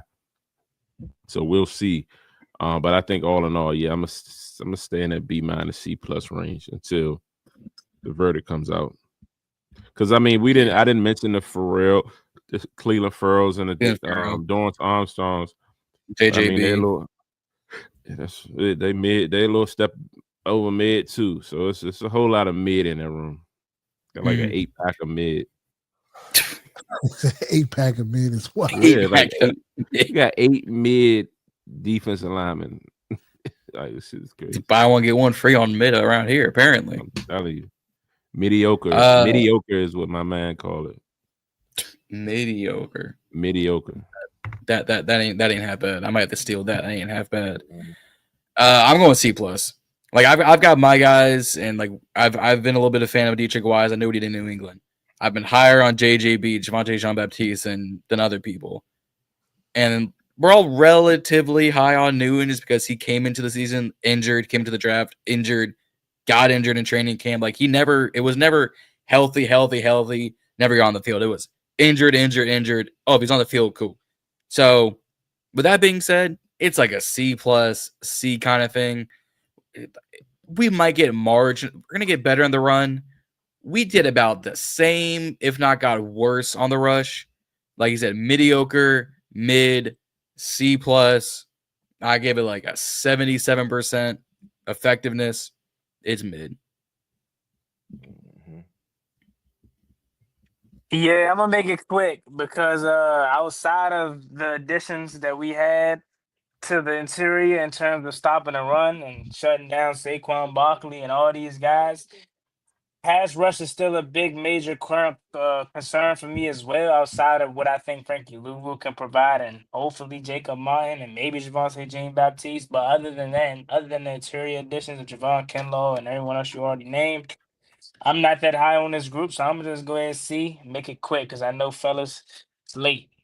I ain't gonna wrap y'all up no more. So what grade did you say? See, See, Fair. See, once we next bring up, in Trey Hendrickson at the deadline, that'll probably boost it up. next up, linebackers one. Jordan McGee, I might gotta go get that jersey now. 58. That's Come my on. man right there. So Frankie Louvu, dog, we already Hold know. on, Bobby for the Wagner, record, you might have to get that customized. might gotta get that I don't customized. think He gonna so. change his number. No, I don't think they sell those. I'm it's checking it just right up there. now. It's the other day. It's up there. It's on the site. It's I'm on- checking it right now. I stand corrected. My it's on bad. Fanatics. Nah, but No shade at Jordan, but I didn't know they was in the I could see. I can't. they Once were he in production. establishes himself, I could definitely see him changing his number. Not gonna lie. Oh yeah, But yeah, I'm high on this linebacker room, man. I think the three starters that we have, and Luvu and Bobby Wagner, and the only reason why I throw Joe McGee in that conversation as the starters because they expected him to be a starter last year, which is so it is. unfortunate that he got hurt. So that's the reason why it didn't necessarily pan out for him. But they think highly of this guy. So that's why I'm already, even though I watched him a little bit last year in his college tape and stuff like that, that's why I was high on him. But just having the confidence from the coaching staff as well, that's what gives me the feeling that he's been really good. And obviously, Kane Madrano as well. A UCLA Bruin, and he's back with Ken Norton, and Adam Peters is a former UCLA Bruin as Mhm. well. And he wanted Ken Norton to draft him. He seems hungry, seems did. excited to learn already. So I definitely, You made it yourself. I definitely think that group has potential to be really good. So I'm gonna go B. I'm a little high. I'm gonna go B plus A minus. One of the best linebacking room we have had at least in a decade. One of the best linebacker rooms we've had in a minute. Not to mention, we still got Dom Hampton. We still got Nick Bellore on special teams. I was high on McGee last year. I ate krill this past year, but me and Juan are gonna be eating good after we get these McGee jerseys. Wagner going to the Hall of Fame. Luvu basically going to become Ryan Kerr, another version of Kerrigan, to just rush off the edge. You've got McGee. You've got Madrano. You've got some of the UDFAs from this past class that were Madrano's teammates, and they were dogs at UCLA. So I'm going B plus A minus. This is one of the best units, if not the best unit on our team. Yeah, I'm going to second that and go B plus. I definitely like the addition of Madrano, adds that speed to a room that lacked it, especially with the injury to Jordan McGee and Dom Hampton last year. Man, I do think, Louvu being moved around and kind of, being let free will wreak some havoc. And also I feel like that Bobby Wagner is just going to be solid again. Hopefully they don't get him in any passing downs where you have to cover anybody, but in reference to stopping the run, filling the gaps, and making short tackles, he will be there for sure. So I'm going to go B plus. I'm going to go B. For the reason, like you guys said, Frankie Louvu, Bobby Wagner. I do like the addition of Kane Madrano, the speed, because I feel like we need sideline to sideline speed. Somebody that can kind of like stretch the field. You kind of keep more linebackers on the field, covering tight ends, and he has the ability to do that. I feel like Jordan McGee as well as Dominic Hampton are poised to have a better season and show us a little bit what we saw last year. I'm curious to see. And then, John, you just reminded me like the Nick Bellores of the world. Yep. And all of the others, if we're talking about strictly linebackers, how they add to the special teams component, and that is technically a part of the defense. So we can't gloss over that. We have to acknowledge that. So for that reason, I give it a B. Cornerback, Okay. Brady. Cornerbacks. Corners. Want to group that all together? Cornerbacks, I give it an A minus for cornerbacks. I feel like Trey Amos coming in here with the confidence in himself and just everything that I've seen thus far. I'm a believer. I'm a big believer in Mikey Stanford still. I'm a big believer in Noah Igbenogany. I'm a big believer in Jonathan Jones. I'm a big believer in Marshawn Lattimore. I think he's poised to have a breakout season again in this league as he's healthy. I feel like he has a chip on his shoulder. He has a lot to prove. All of the naysayers, and he told me that by his comments last year, like he's seen, what was being said about him. So for those reasons, I feel like one of the better position groups that we have on this team is our secondary. In those corners, I feel like we have ample amount of depth in that room as well. If we could stay healthy, I feel like the sky's the limit for that group. I'm going to give it an A plus, with the expectation that Marshawn has a bounce back year. If he doesn't, I still think it'll be like an A minus, B plus. One, for the simple fact that I love the Trey Amos edition. Of course, a guy that could have went in the first, we should have snagging the second.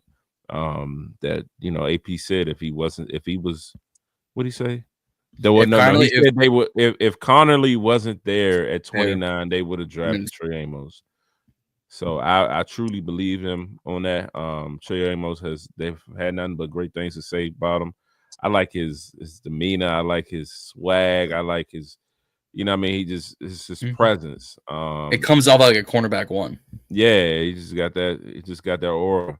Dancing in camp, just highly confident. I think he's the right guy. Mikey, Jonathan Jones is going to be a hell of an addition. To have Jonathan Jones as your third, fourth corner, I think that's fantastic. Yep. You still got some guys behind them that's still in the mix. I.e. Noah. Reedy mentioned the other day, I don't know if it was Cypress or one of the other corners. Yeah, Fentrell Cypress. Yeah, I think it was one of him or one of the other corners right? Carlin Vigors, Robert McDaniel. They're saying them guys are having good camps as well. I didn't even mention them. Yeah, so I think the cornerback room is deep. So I'm definitely, I'm gonna give it an A plus, A minus, pending Lattimore. Because I feel like even if Lattimore don't step up and be what we want him to be, our cornerback room will still be good if these guys stay healthy. Yeah, I'll go A minus because the simple fact that we haven't seen a fully healthy, fully locked in, fully mentally with the team Lattimore yet. We saw what Lattimore did last season. Came in injured, not on the right mental, not on the right physical. And I said this when we traded for him. You got to give him the offseason to get dialed in. So I'm gonna go an A minus with that. With the addition of Trey Amos, which was my favorite pick, and Big Herb is gonna keep killing me for that, but it is what it is. Vigors, McDaniels, Igbenogany, Cypress, all great additions. Lattimore, or not Lattimore, Sanders and Amos being the Fro and Chill duo. I'm high on that. Giving it an A minus as of right now.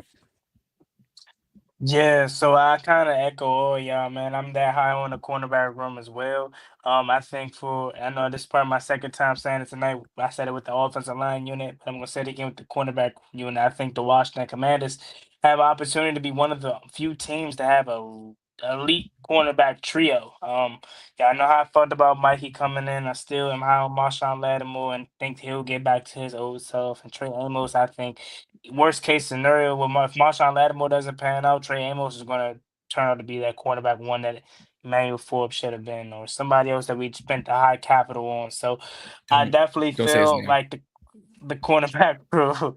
I feel like the cornerback room is definitely top to bottom one of the best and on the team. And it's just crazy how just a year ago we had such horrible players at that position group, but now it's one of the strong suits of this team. Yeah, and like the last main position group, safeties. Ooh, right back on you, Juan. Yeah, so safeties, man, this is a tricky one because on one hand, I'm super high on Will Hurst. I think worst case he'll be just like Jeremy Chin. And Jeremy Chin, looking back at it, wasn't that bad. Could you do better than Jeremy Chin? Can you do better than Will Hurst? Of course. Yes, But but you can do a lot I worse. I I think he's going to be damn good. I think considering the fact that you got less money you gave to Jeremy Yep. Chin in Las Chin. Vegas, and you got him for one less year, you can get equal, if not more, production. I think he's gonna be damn good. Quan Martin, And he's younger too. yeah, Quan Martin, Joe Witt Jr. said he's holding him to the standard of he can be the best safety in the NFL. That's high words, but I'm sure we already seen the potential of Quan Martin. So about can he put it all together for 17 games and some? I'm still pissed off at Quan Martin for not turning his goddamn head around in that wild card game because he should have had an interception had he He turned his should. head around. Pick Had six. my man had my man Yeah. Marshawn looking wild against Mike Evans right Yeah. there. But But nah, he redeemed um, himself in Detroit. yeah, he redeemed himself in Detroit for sure. Um, but other than that, who am I forgetting at the safety position in terms of depth? Jeremy Reeves, Butler. Percy Butler. I'm not gonna say this. The Percy No. Butler. I mean, coming out, they said he was supposed to just be a special teams guy. So I can't necessarily say that I'm disappointed in his outcome as what he, what I'm saying, is because they said coming out of the draft he was a special teams guru and he's been really good at special teams. Jeremy Reeves, Joe Witt. Also, you can take this with a grain of salt, but we might be finally getting our answers to him getting more opportunities because he said he Hmm. has to find a way to get him on the field defensively. So maybe Jeremy Reeves get more opportunities defensively. But other than that, man, the safety room isn't that necessarily like that good on paper. It's just all about kind of wait and see approach. So I'm gonna go ahead and say a C for the safety room. I think it has the potential to be really good with the tandem of Martin and Hurst, but it's just kind of you gotta wait and see before we can prove that. Okay. You said C. I'll probably go B minus. I think I'm a little higher on this room than some others. Will Harris, I think, comes in, brings the same energy as Chin, a little younger, a little cheaper, one less deal. But people from New Orleans were like, "Y'all got Will Harris already? Damn, I thought we kept him. All right, enjoy him." I have been high along with Rio from last year on Tyler Owens, Mr. Creative Player. Just I'm gonna preemptively pause. Big, long, strong dude who can get across the field in an instant. Should have played more special teams. That's why I preemptively paused because I knew y'all were gonna kill me right now. But for an undrafted free agent, I can't complain with production. As long as he gets some field time, we good. You lucky I we give it a B. tired, John. You lucky we That sleepy. too. Yeah, I give it a B minus. I forgot about Tyler Owens too. Dang, they say he got Mr. the Creative potential to be Player. really good. Yeah, they say he Yeah. could. He at worst he'll be the special teams guy that was a fiend last year, but he'd get the opportunity to get on the field. He Mm-hmm. could be a gem too, but that Six was foot two, crazy, ran John. like I'm a sorry. 6 foot. That's why I preemptively paused. But it's like tell me a safety like 6'2", 220, ran a 4.4. Name me another safety who's running that tall. He could Cam. Can he be Cam Chancellor? Like nah, man. I mean, he can be better than Cam Curl. Stop playing my math. I don't play about 3-1. Nah, I'm sure that's my guy though, bro. Dang, I wish he was still here. Yeah, me too, Juan. Me too. That was my guy. Yeah, this room is definitely tricky. I'm gonna go C. One, I mean, I'm not really, even though Joe Witt said Quan can be one of the best safeties in the league. To me, verdict stood out on Quan. I know he had a good postseason, especially against the Lions. That was pretty much like a breakout game for him. And I think he ended up getting like a fumble recovery or something against the Eagles or one of them other games. But I mean, he's not a bad safety. I just want to see him be more consistent.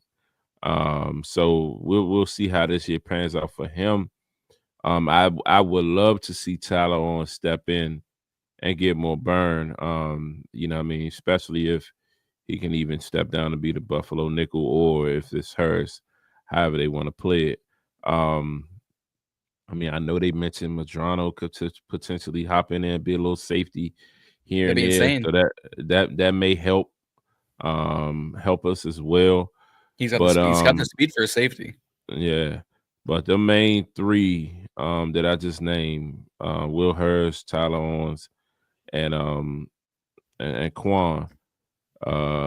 You know what I mean? It's just a slight question mark for now. I would love to. I was high on Tyler Owens last camp. I feel like he had a great camp. I snuck up there a few days, like one time, I think like 3 days consecutively, and he stepped up, and you know what I mean, he showed flashes each time I was there. So definitely high on Tyler Owens again this year. Yep. But I mean, hopefully Revo can get a little burn. We'll see. But I mean, outside of that, it's really up in the air. Is there even another safety on the roster outside of them four? It's those five. It's Will, it's Quan, it's Butler, it's I forgot about Revo, Percy. it's Owens, and like there's Ben Nickel, who was another UDFA last season with Owens, but he's pretty much in practice squad. Been I actually heard some. I don't know if I was listening to 106 or seen some, but somebody was high on Percy, saying that, you know, I mean, he pretty much has progressed. He's grown as far as like his production and mentally, as far as, you know, learning the schemes and things of that nature. And they seem like, you know, he's pretty much progressed every year. So I've seen some people be high on him. So that's another question mark. We'll see. So overall, I give it a C. I give the room a C as well. I'm a guy. I'm high on Percy Butler. I feel like he can contribute a little bit more defensively. Quan Martin, like you guys say, he just needs to be a little bit more consistent. He showed me that he can actually play it back there once he wasn't being asked to do so many things. Last year he just was kind of being the center field safety. So I thought he played that a little bit better. But he has to just trust his eyes and what he's seeing. He was in position. He was there. He saw it like in that Tampa Bay game. He just was a late reaction. I don't know why he turned around in that sense. Your heels are on the back of the end zone. Like, I don't understand how you got turned around. It wasn't no crazy route. It was a slant. Like, it wasn't nothing that was crazy over there. Like, your responsibility, like looking in the backfield, that's what happened. But I'm not necessarily sold on Will Hurst. Like, I know you guys are high on him, the guy coming out of New Orleans, but I don't know if I don't know. I'm taking a wait and see approach with him. Because I don't know. I'm not totally 100% sure. So we'll see. And so for those reasons, that's why I give it that. I felt like we should have did a little bit more. We should have went out. We should have been buyers in the safety market and free Justin agency. Simmons is still out there. Justin Simmons, and we've been saying, and not saying that Justin Simmons is the end all be all, but I mean, I just feel like it's the more talent you have. Eddie Jackson still out there. I'll take Justin over Eddie right now, just based on age alone. He keeps saying with this Eddie Jackson because I was talking about contracts, and I was saying that man was better than Cam Newton. I mean, I said Cam Newton. Damn, Chancellor, Cam Curl. Eddie Jackson. Though, yeah, bro. He said Eddie Jackson. He said it with his heart too. He's not even better than Eddie Jackson. This ain't 2016 no more. Like what? When I made the take, he was going through a list. Eddie Jackson ain't been that good since Cody Parkey had the double doink. All right, John, we don't want to hear that shit right now. It's too late, John. We sleepy. For real. We still love you, John. I can't even keep count how many it was tonight, John. I'm sorry. Like 7. Yeah, man. But yeah, overall, I think the team is a B. Specialist, bro. We'll just all give it a C. We try to go home. Yeah, I mean the verdict's out on Matt Gay. And we already know. I'm about to go on a rant about that. I didn't understand why we paid Gonzalez and then turn around and cut him. Like I was pissed about that. Like I'm not saying Gonzalez is a top tier kicker in this league or whatever. I would rather have him, but I'm just saying like the numbers are comparable. Like if you look at the numbers, the pure numbers, I mean, he was a little bit better. What was it? The longer field goals, longer field goals or something like that. Yeah. But as far as overall makes and all of that, they were similar, but we'll see. They were sold on him. I thought we had a better shot when the kicker we had last year at training camp. I forget his name. And they gave him a fully guaranteed. Austin Cyber. No. The kicker we had that. Brandon McManus. Yeah, McManus. Like, I was high on him. Didn't he end up going to Green Bay after that situation? Yeah, I guess after the allegations. I mean, yeah, Brandon McManus probably would have been good, but I can't be mad at AP and them for washing their hands clean with that situation. Nope. They ain't know. Go get Tucker. I second that. Oh, excuse me. Damn, that's not professional. You want more? You want more allegations in Washington? Tucker is washed, guys. Washed? It's crazy. Tucker can go tuck himself into the retirement home. I'll make that number 8. He was missing like shit. Respect. I don't even have the energy to fight it back with you guys. I mean, that's the reason why he got cut. He wasn't productive.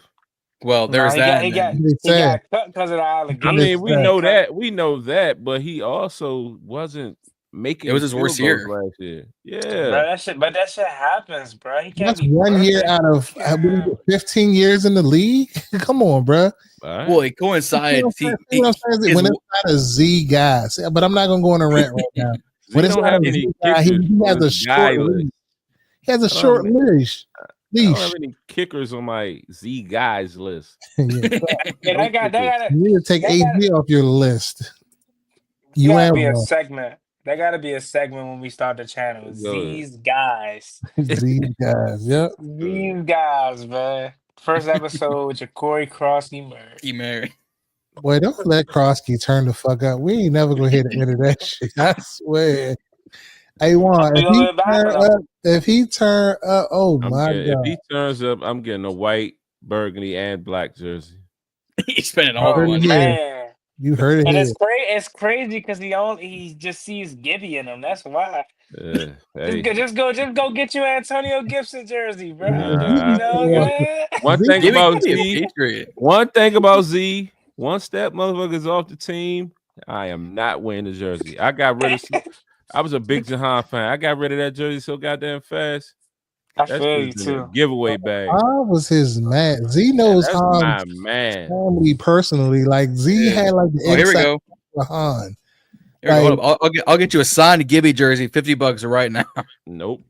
I feel you because I haven't wore that Chase Young jersey since, man. That Chase Young was also in the bag.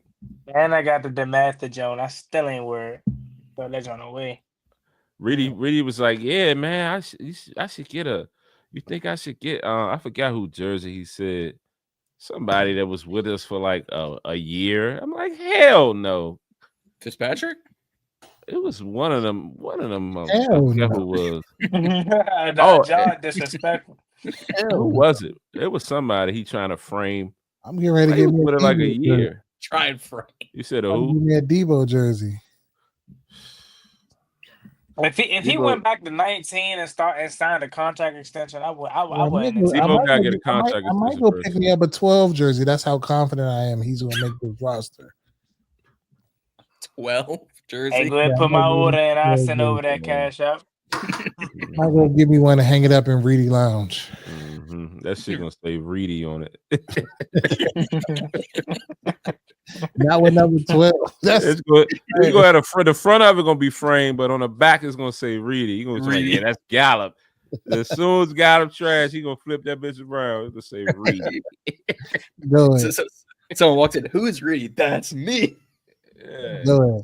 But it's been a great episode, fellas, man. I'm glad we was able to get together again another Wednesday to do this. If you haven't already done so, like, share, subscribe, hit the bell notifications on all of our channels. And the Burgundy Breakdown channel is coming to you soon.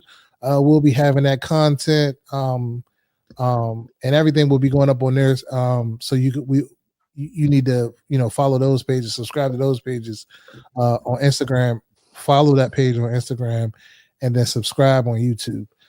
But for the Burgundy Breakdown, I'm Reedy. I'm Z. I'm John. And I'm tired ass one guy talking sports. Now Juan about to do another video. Juan about to be 7 videos. He better go vlog in his car real quick. When I'm going to work in the morning, Juan Gotti talking sports popping up. I'm like, bro, you posted this early? Don't you sleep? Yeah.